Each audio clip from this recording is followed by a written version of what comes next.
Hi అండి, good morning. Today Sunday special. తెలుసు కదా అందరికి, నాన్ వెజ్. చూద్దాం ఈరోజు మా ఊర్లో ఫిష్ బాగా దొరుకుతుందండి. ఫిష్ ఏవే దొరుకుతాయి మీకు చూపిస్తాను నేను. ఒక లైక్ కొట్టుకుంటే ముడతమొట్టలు తీసేదట్లేవే. ఎవరంటే వాళ్ళు ఎందుకు తీసుకోపోతారు?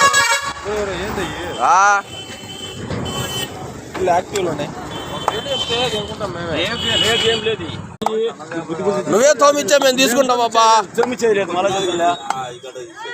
మా ఏరియాలో బురదమొట్టలు అంటారు ఫ్రెండ్స్. మీ ఏరియాలో ఏమంటారు కామెంట్ చేయండి. పోతా ఒక లైక్ కొట్టండి ఫ్రెండ్స్. నేను అది చెప్పడం మర్చిపోతానా? ఫస్ట్ టైం కదా, ఆదరించండి మన ఛానల్ని కూడా. మీకు మంచి మంచి సీ ఫుడ్ అన్ని చూపిస్తాను నేను. ఇంకొక చోటికి వెళ్తా ఉన్నాం ఫ్రెండ్స్. వీడు మా తమ్ముడు నవీన్. హాయ్ చెప్పు మనోళ్ళకి హాయ్ చెప్పు. మా తమ్ముడు నవీన్, మా చిన్న తమ్ముడు వీడు. సన్న చేపలు ఉన్నాయా లేవా? వచ్చినాయి లైవ్ ఉండాలి.